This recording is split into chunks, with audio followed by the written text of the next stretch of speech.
Praise the Lord. Tanging awa, biyaya at pag-ibig ng Panginoong Jesucristo na tayo ay patuloy na nabubuhay araw-araw at siya yung nag-iingat sa atin. Napakahalaga na makilala natin ang Panginoon Diyos sa isang maliwanag at klarong paraan. Sa aklat ng Matthew 12:21, kanginang umaga ko lang natamasa itong versikulong ito. Sa matagal ko nang nagbabasa ng Biblia, pero I was struck by this verse. At aasa sa kaniyang pangalan ang mga bansa. Maiksik na salita.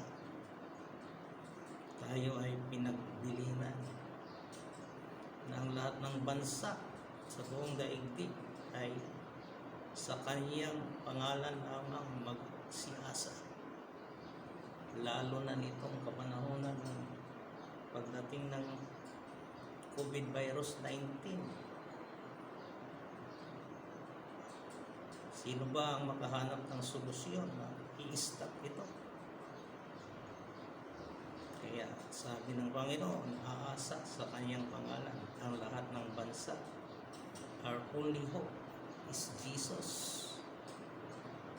Kaya maging sinasabi niya sa Juan 14:1, magsisampalataya kayo sa Diyos, magsisampalataya rin kayo sa akin. Dahil ang Diyos at siya ay isa. Yung verse 27 doon, 1:14, 27, sabi rito, ang kapayapaan ay iiwan ko sa inyo, ang aking kapayapaan ay ibibigay ko sa inyo, hindi gaya ng ibinigay ng sanglibutan. Ang ibibigay ko sa inyo, huwag magulumihanan ang inyong puso, ni matatakot man. So huwag tayong mataranta. Ang Diyos ay may control sa buong pangyayari ng buong sangsinupong. Siya ang ating asahan, siya ang ating kanlungan. Mamatay man tayo, may pagkabuhay na muli, dahil ang mamatay temporary lang. Mayaman o mahirap, mangyayari yan. Kaya sino ang ating asahan? Wala tayong magmamalaki. Pera natin, karunungan, ari-ari yan, hindi yan magpagligtas sa atin. Wala. Sa Apokalipsis 1:5, sabi rin dito,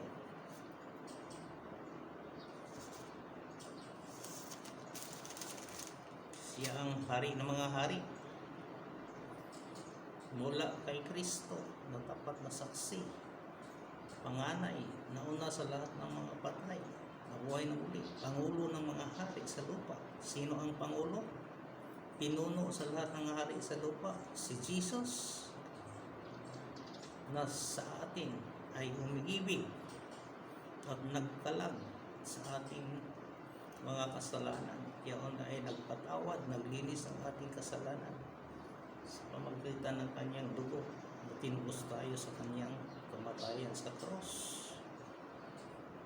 So, si Kristo ang Pangulo ng buong sangsinupong. Siya ay higit pa sa lahat ng mga libu-libong pinuno sa mga bansa. Ang aking ipapaksa ngayon ay ang highest commission ng Panginoon bago siya lumisan, umakyat sa bundok Olivo. In Acts 1:11, naghabilin siya na dito sa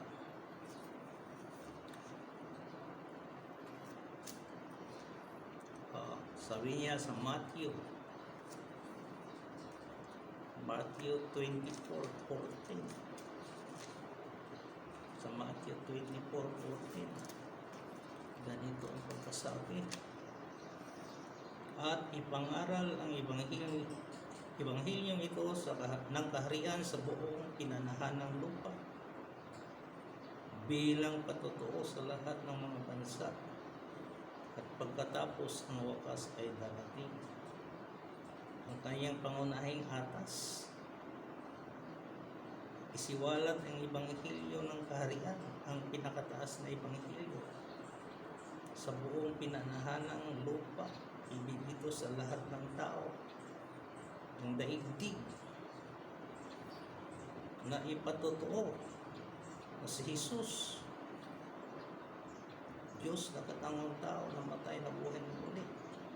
Espiritu siyang nais pumasok sa tao, maging buhay ng tao. Kung mangyari at may pangaral na sa buong bansa, sabi niya, ang wakas ay darating. Ang wakas dito ay kala ng ibang maraming mga nagtuturo sa Biblia, mga ngaral. End of the world. No, maling-mali. Hindi pa nga nag-umpisa ang 1,000 years, end of the world na. Pagparito ng Panginoon ay wakas ng katapusan ng panahon na ng biyaya o yung gospel o age of the church, age of the spirit, age of the divine life. Yan ay hindi na siya mag-ebanghelyo. Hindi na ang tao ma-regenerated. Ito ang tamang panahon ng tao ay ma-regenerated. Kaya tangkilikin natin ang pinakamataas na ebanghelyo ay ebanghelyo ng kaharian. Hindi lang ang tao ay madala sa kaligtasan, dapat ang tao ay magpasakop sa pamumuno ng Diyos sa panggitan ng Espiritu ng Diyos sa loob nila. Yaon ay ipangbuhay si Kristo. Mamamahala sa atin ay si Kristo bilang Espiritu, ang Kristo ng Diyos. Wala masino sa ating magturo, siya ay nasa loob natin. Yan ang Diyos na buhay, tunay, makapangyarihan. Hindi lamang yung alam yung Biblia. Maraming tao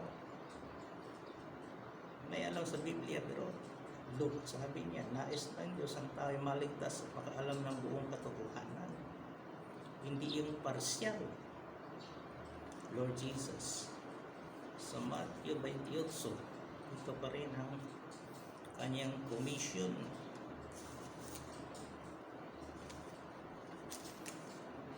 Ang kanyang commission ay mag-ebanghelyo upang ang tao ay madala sa kaharian ng Diyos at sumunod sa lahat ng atas ng Panginoon. Si Ralyn ay magsilagpo sa bibigong buhay, matuto, magbasa ng kanyang salita, manalangin, lumago sa buhay.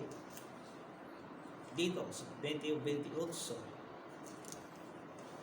umpisahan natin sa 18.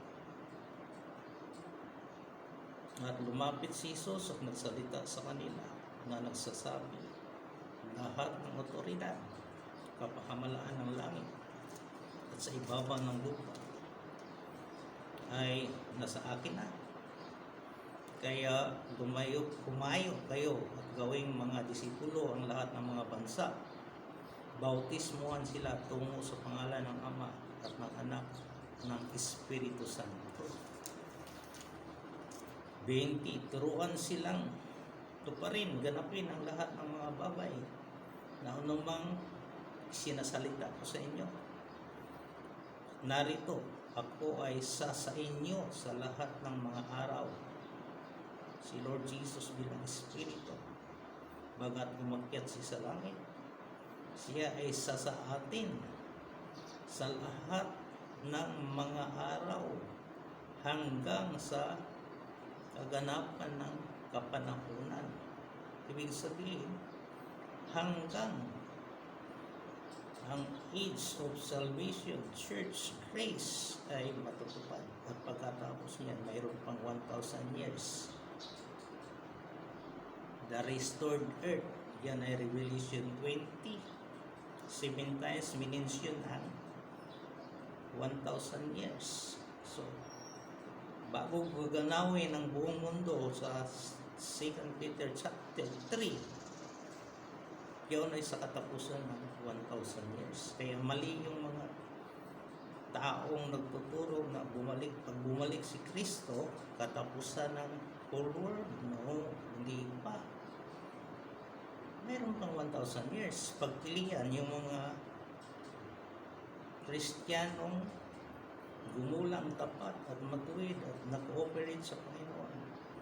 Gantimpalaan sila, pero ang mga Kristiyano matigas din ang ulo, kulang sa truth o kulang sa life. Hindi ginaganap ang lahat ng sinasabi ng Panginoon. Dahil sabi ito, ganapin niyo ang lahat ng bagay. Ipamuhay. Yung mga inuutos niya, sinasalita niya sa bawat lipan. Yung sulat ng mga apostol. Dahil ang mga apostol ay kinasihan ni Kristo kaysa kay Kristo.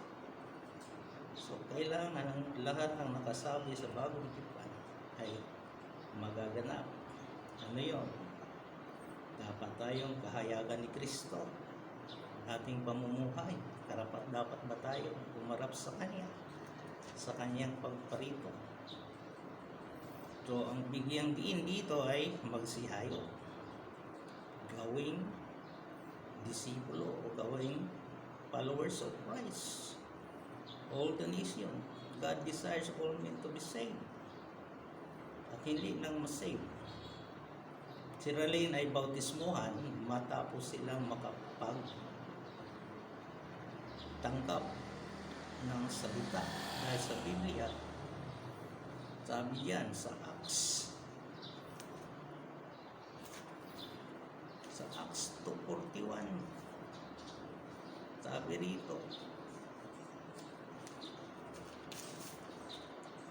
yaong mga nagsitanggap ng Kanyang salita ay nangabautismuhan at nangaragdag araw-araw yaong mga nangaligtas 3,000 sa panahon sa mensahe ni Peter. Yan ay karagdagan sa mga naligtas at sa nakapasok sa kaharian.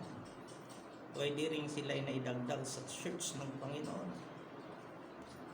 Ang magbautismo ay hindi magdagdag sa bilang ng tao na pumasok sa relihiyon. Kasi maraming tao nga nagbautismo para dumami yung membro sa relihiyon. Mali yun. Ang pagbautismo ay nagpatotoo na sila ay may buhay. Kristiyano na. At yun, huwag namang magpabautismo kung hindi pa ligtas. Hindi pa nga napakinggan ang Ebanghelyo. Kaya ang taong dapat mabautismohan yung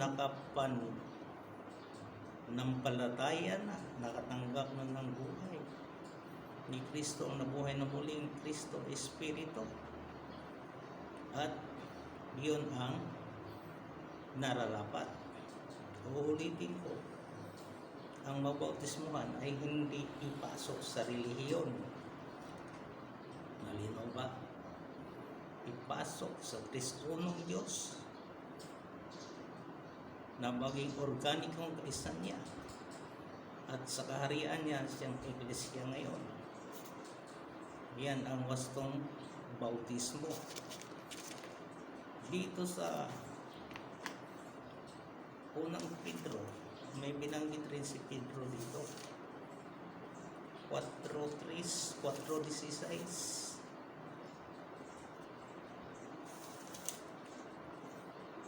Ngunit kung ang isang tao ay nagbata bilang isang Kristiyano, huwag siyang mahiya, kundi luwalhatiin niya ang Diyos sa pangalang ito. Kapag tayo ay naging Kristiyano, huwag tayong mahiya. Maraming tao kasi ayaw mahalata nga sinabautismuhan na at nahihiya, kundi luwalhatiin mo ang Diyos sa pangalang ito. ano, kung tayo ay magbata, yaon ay magtiis ng kahirapan, minsan tayo ay inaalimura, binabatikos. Kristiyano na, dati ano yan, sugarol. Yaon ay nagbata tayo ng mga masamang salita, kahirapan, pagdurusa. Pero huwag namang yung magbata ng isang Kristiyano, huwag siyang mahiya sa pangalang ito. Kristiyano, hindi yung Kristiyanong Katoliko, Kristiyanong Baptist, Kristiyanong Pentecostal, etc. Kristiyano lang. Hindi na mailing ang ibang pangalan. Huwag mo lang isali si Baptist o sa Pentecostal. Kaya nahati-hati ang mga Kristiyano. Hindi ba isang bautismo lang tayo? Isang Panginoon? Tingnan natin. So,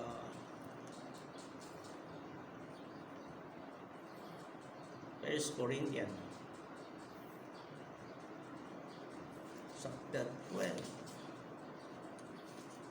verse 13, sapagkat sa isang espiritu ay binautismohan tayong lahat sa isang katawan, maging tayo man ay Hudyo, Grigo, maging mga alipin o laya, at tayong lahat ay pinainom sa isang espiritual na inumin.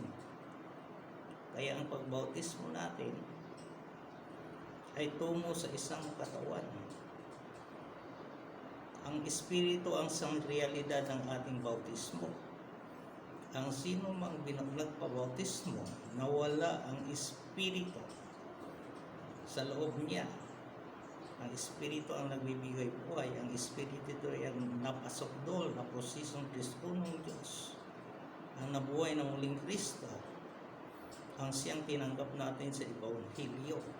At kung natanggap na yon, tayo ay magpatotoo sa pamagitan ng bautismo sa tubig. So, ang tubig ay panlabas na pagpakakita, pagpatotoo. Kaya ang bautismo ay nararapat sa isang espiritu, universal. Ang spirit ay para sa lahat ng tao na makatanggap sila nito kung sila ay nakaparinig sa Ebanghelyo, pinakinggan at tinanggap. Kaya ang bautismo ay para pumasok sa katawan, at ang katawan ay isa, universally. Pero ang pagsasagawa at practice nito ay isang katawan sa isang sinukob, isa naman sa kahayagan, sa practical, isang local church sa isang bayan. So ang bautismo ay para ang kapatid, banal, ay pumasok sa isang katawan, members of the body of Christ, hindi pumasok sa isang relihiyon. Marami kasing nabautismuhan ang tumanid daw sa relihiyon, maging kasapit. No, kung ganoon, mali ang bautismo. Kung gayon ang konsepto ng bautismo, ang bautismo ay isang hindi ritual o mga alituntunin at regulasyon. Ito ay atas ng Panginoon na magpatotoo ka kung ikaw ay tumanggap na sa Ebanghelyo. Ang maging tayo, Hudyo, Grigo, alipin man, laya, ito ibig sabihin, anumang uri ng tao, kultura ng tao, edukasyon ng tao, ang Panginoon ay hindi tumitingin doon. So kailangan tayong uminom rin sa espiritong ito na nasa loob ng katawan. Sa mga kapatid na nabautismuhan, patuloy ba kayong umiinom sa espiritu sa loob ng katawan? Yan ang spiritual drink. Kung tayo nga ay tumawag sa Panginoon, tayo ay napapawi ang ating kauhawan. Kaya kailangan magkaroon tayo ng spiritual thirst sa loob natin na tayo ay palaging umiinom sa espiritual na inumin sa loob ng katawan para sa ating paglago. Ang bautismo, maraming nalilito.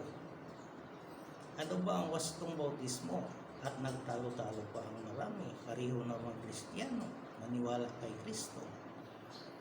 Nang sabi nila, ang bautismo ng Ama, Anak, Espiritu nakasulat sa Matthew 28:19 ay mali, at ang tama ng bautismo ay ang bautismo sa pangalan ni Jesus, Gawa 2:38.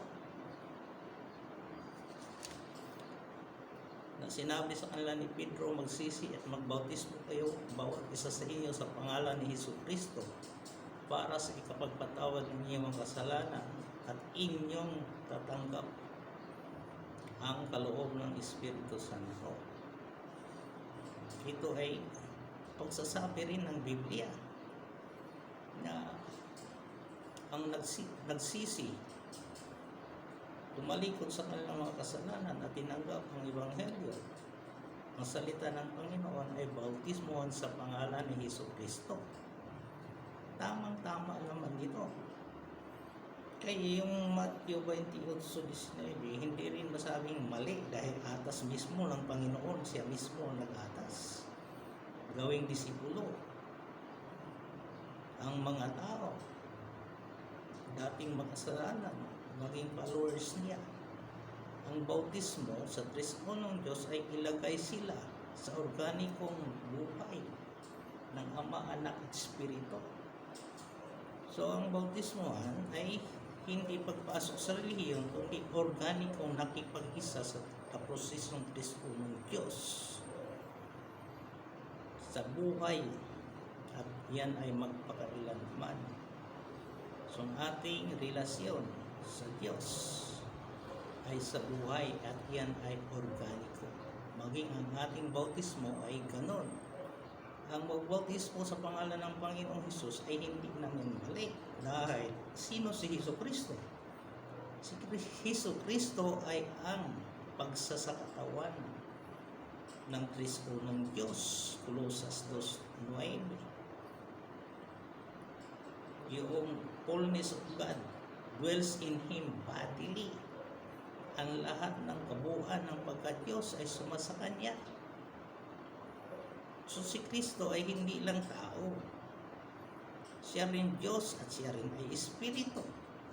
Ang Trisonong Diyos. Kaya ang bautismohan sa pangalan ng Trisonong Diyos at sa pangalan ni Jesucristo ay parehong tama, at yan ang nasusulat.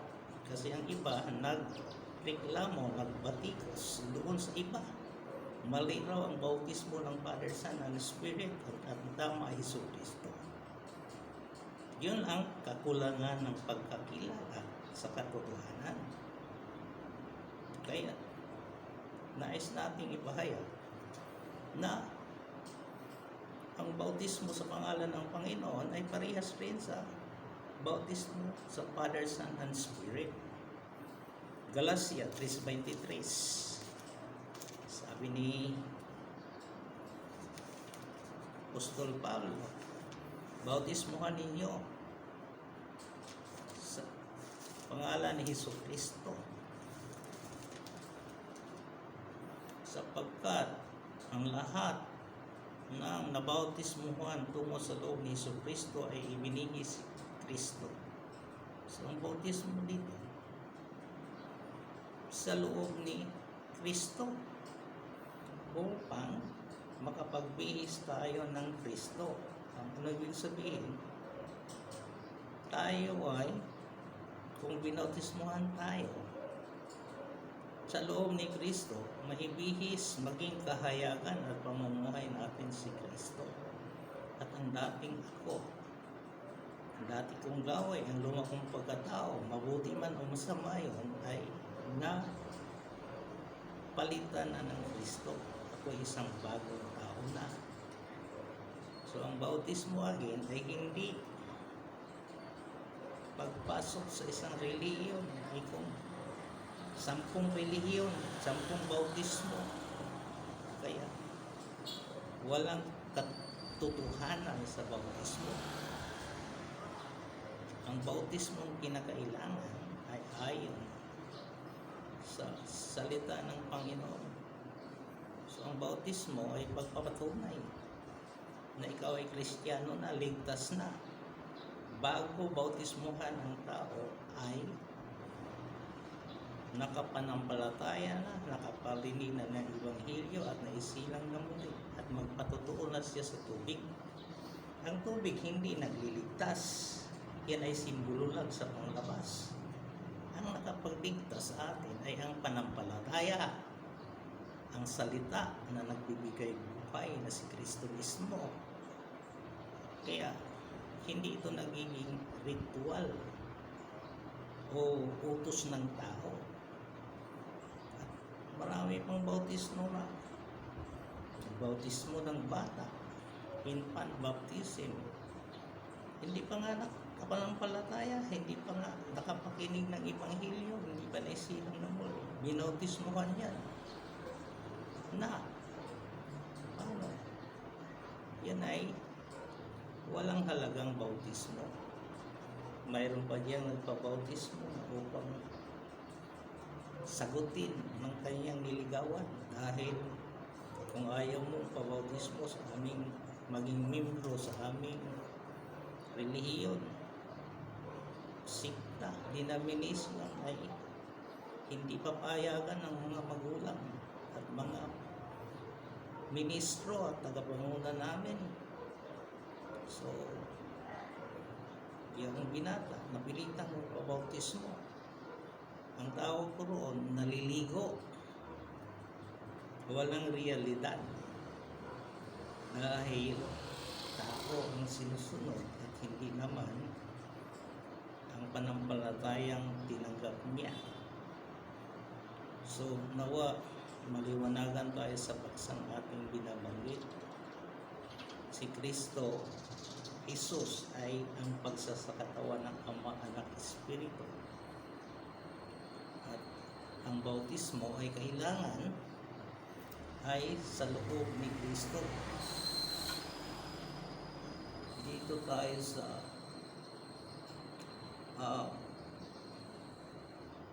Matthew 22:14.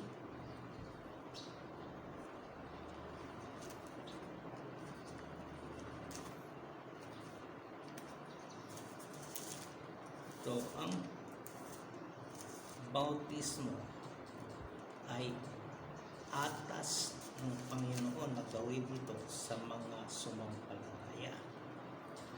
At hindi yung bata pa o pumasok ka sa relihiyon.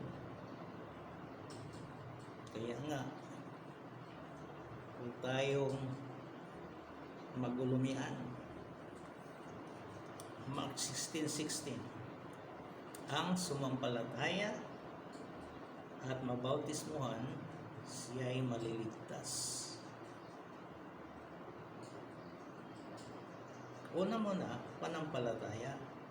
Kasunod sa panampalataya, bautismuhan. At ang resulta, maliligtas. Ang pangalawang sentence, ang hindi sumampalataya ay parurusahan o makundina.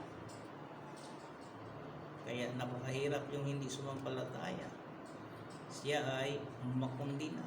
Yaon ay will be thrown to the lake of fire in the judgment day. Kaya mga kaibigan ko, kung tinanggap ninyo ang salita ng Panginoon na si Kristo mismo, ay magpapatotoo ka sa bautismo dahil lahat ng Kristiyano ayon sa Biblia ay dapat bautismuhan upang sa maging member siya sa body of Christ. So, yun lamang nagsusumpalataya ang bautismuhan. Kung siya ay nabautismuhan, Siya nakilalang Kristiyano na, hindi isang Kristiyanong may pangalang pang iba, gaya ng Pentecostal, Baptist, Sabatista, Catholic. Walang ganoon. Yan ay adjective. Mayroon lang karugtong kay Kristo. Huwag nating i-link, ikumpara ang tao kay Kristo. Ano yung sabi ni Juan sa Matthew 3:11? Si Juan the Baptist ay ang forerunner of Christ. Siya yung unang preacher sa New Testament. Siya yung nauna kay Kristo at siya yung nag-introduce kay Kristo sa madla. At ang kanyang ebanghelyo ay magsisisi kayo at tikuran ng inyong mga kasalanan sapagkat malapit na ang kaharian ng mga kalangitan. Yan ay ang ebanghelyo ni Juan. At inulit ni Kristo rin yan sa 4:17. Magsisi kayo. At ang magsisi ay talikuran ang kasalanan, maging ang lahat ng bagay ay ibaling pagpipihit ng ating isipan. Ang ating isipan ay pawang makasarili, makamundo. At ito ay may ibaling sa kay Kristo.